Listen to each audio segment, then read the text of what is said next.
Damn, this thing is fast.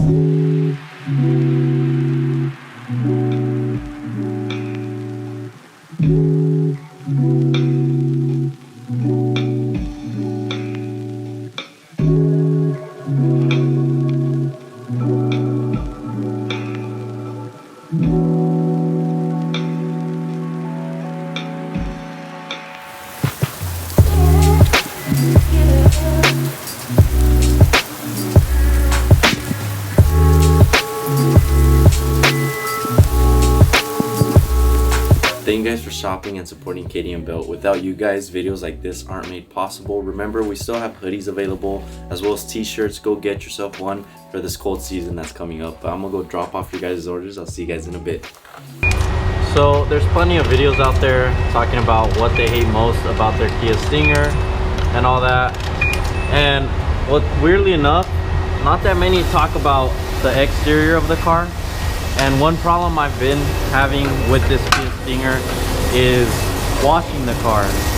I've noticed that this car has so many little detailed areas that if you miss on cleaning those, you're either gonna get major water streaks or you're gonna get a lot of gunk buildup.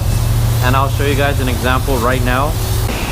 So one example is underneath the trunk of the car, right on top of the tail lights. If you guys don't scrub underneath there, you're gonna get a lot of gunk buildup, as well as the fins or the gills that are in the back, and also including the rear diffuser. Now the rear diffuser I have on the car is for the newer models, the 2023, and I put them on this 2020 Kia Stinger. I mean, it looks great, it looks awesome, but if you guys don't scrub with a brush, you're gonna continue to get gunk buildup there and deposits, and over time it's gonna get very tough to remove, and it's just a pain in the butt. Another example would be this functional vent on the side of the fender. I mean, it's awesome, it's dope, but if you guys don't clean in there, it's gonna build up that gunk and it's gonna be very difficult to scrub. Another area that you need to give a lot of detail to is the front gills, including the bottom. If you start missing out on those, it's also going to accumulate a lot of dirt and dust and gets very tough to remove. You have to use a brush.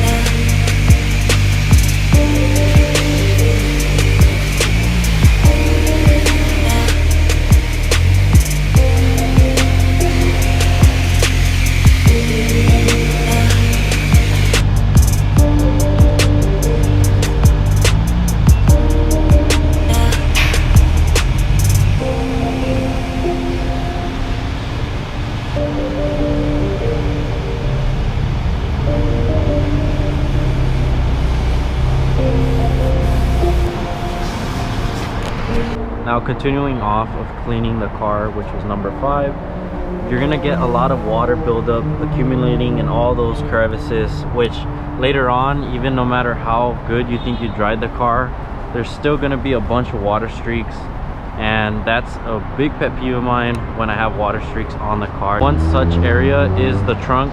No matter how many times I think I clean the trunk, even in all these areas here and underneath it, there's going to be a lot of water coming in that went inside of the trunk and coming out of these holes, and then you're going to get a bunch of water streaks on the back side of your trunk, which you're going to have to continue to clean for about an hour or two after you wash the car.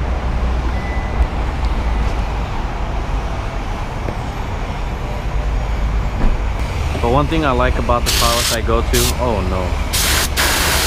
But one thing I like about this car wash that I go to is they have air compressors to help get rid of all the water that accumulates in the crevices, such as the windows, underneath these window guards, even including the wheels, which is such convenient. Now moving on to number 4.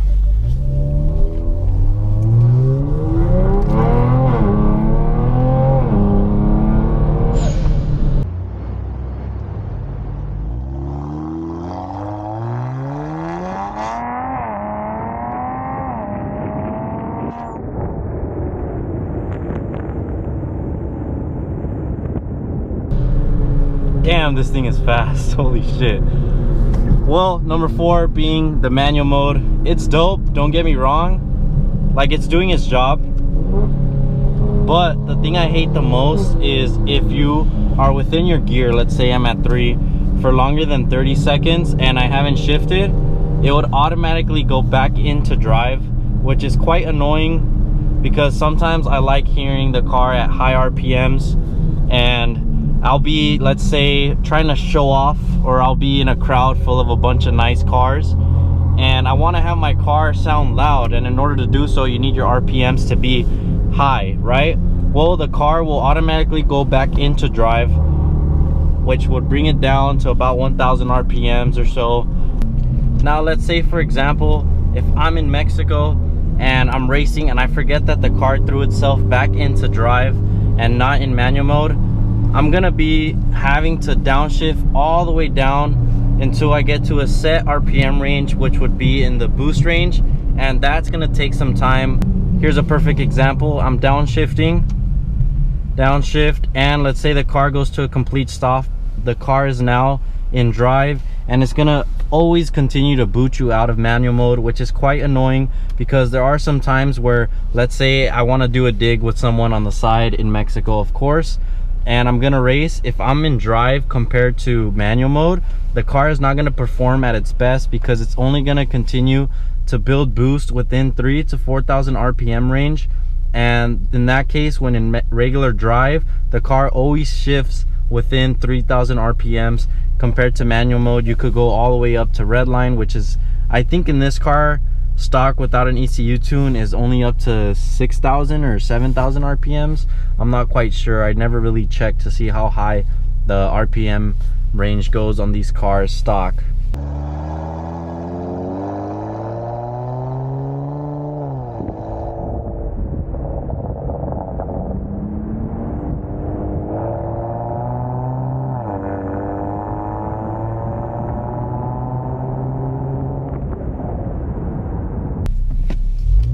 But there you go, I have to throw myself back into manual mode or else the car's just gonna shift all the way up to 2 and not sound as good compared to going all the way up to 4000 RPMs like that.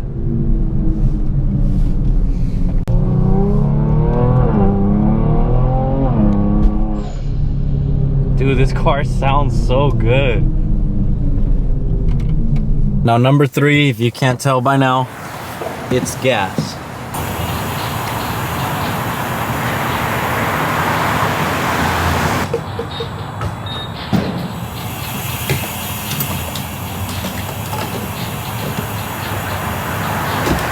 So about every 3 days, I'm putting about 70 bucks to $80 in gas for this car.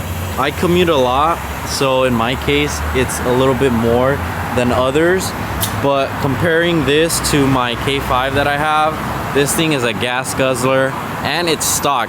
I understand 6 cylinders, 2 turbos, but for it being stock and not putting over 400 wheel horsepower and using the same amount of gas as a truck, that's completely insane. Luckily we are gonna tune the cars soon, but for now, 64. I am now going to Arco, which to me back then was like a big no-no. It was a burden for me, but with gas being so expensive out here in Cali and this thing being such a gas guzzler, I had to switch over to Arco. I managed to get it up to 70, but yeah, I always had told myself I'm never getting Arco, only Chevron, Mobil, or Shell. But with gas prices being so high, I had to switch over to Arco, and I don't know, it might hurt the engine in the long run, especially since I'm gonna be tuning it soon, and I've heard using such cheap gas, especially gas out here in California, does take a big toll on the fuel pumps. But hopefully, I mean, I've only been doing it for probably about 3,000 miles or so. I've only been putting Mobil, or like I said, Chevron prior to that. Hopefully soon we'll switch over to E85. I'm talking with KSR Performance to see if we could get that done, because honestly that would be such a game changer on the Stinger platform. I only know of one Kia Stinger that did it, and they blew their motor up within, I think, the first month of tuning it on E85. Hopefully that doesn't happen to this car. There is a lot of things I have to get into it, such as fuel pumps, injectors, The lines have to be changed, and the tune has to be precise to make sure that the car's timing and everything is running great. The car is looking so good after that wash. It was definitely needed. It was about 2 weeks since I've washed the car. But man, look at that. Fitment on fleek or what?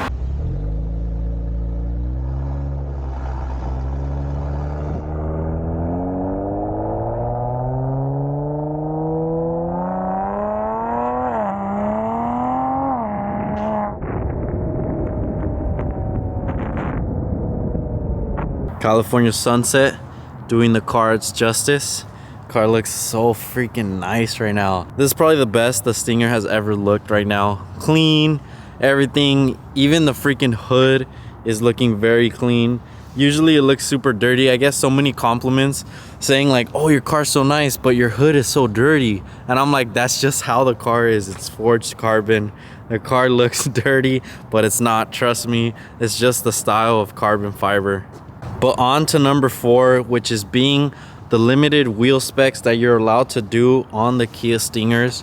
For example, this car in forums, many had said that you can't do this, you can't do that. If you tried anything within 10 inches of width and your offset was more than 35 on the fronts or the rears, you're gonna get too much poke and your car was gonna be hitting the fender liner, which was a big issue of mine, and that was what I was very worried about when getting this car. I really wanted some very aggressive wheel fitment.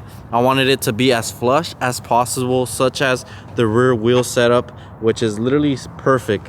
I'm so thankful that Best Wheels and Tires in Temecula was able to get that done. The wheels setup right now is looking super good. I mean, just look at the fronts, literally right on the fender. I love it with the Toyo Proxies, R888Rs, and the 4-star wheels.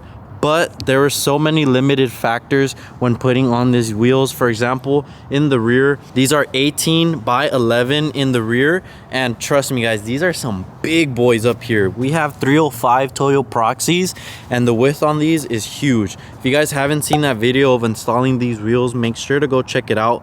But there was an issue when installing these. There's a lot of rub within the inner wheel well, and the reason being was there was a bolt at the back side that was, let's say here, but on the other side, and that bolt was continually rubbing the tire and cutting right into it. And in order to get rid of that, we had to trim that bolt down with the grinder. And let's just say, for example, if any of you guys got these wheels, you would have to do the same thing. Even with 10-inch wheels, you would have to do the same thing. I saw on forums people doing that. As for the fronts, we have 9-inch wheels, and they're 245 Toyo Proxies, I believe. It's 245s, and these are 9-inch wheels in the front. I didn't have any issues, luckily, with the fronts, but the thing I hate the most is the deep dish wheels are not possible on this car, especially in the front. You're not able to get anything more than 32 offset in the front without the wheelbarrow being very thin in dimension. Same thing into the rear. I've heard the most you could get is about 30 offset in the rear, but then you're gonna have to have thinner tires, and I don't want to have that. I wanted to get the most aggressive look possible, and also the thickest wheel setup in the rear, because I really wanted this car to be track focused and even drag focused soon if we could get that mission done. I did get these off of a buddy, and thank you to him. He gave me these wheels because he switched over to some Titan wheels, but he did end up going, I believe, in the rear a little bit smaller compared to the ones I have in the back right now. You are very limited as to what wheels you could put on the Kia Stinger.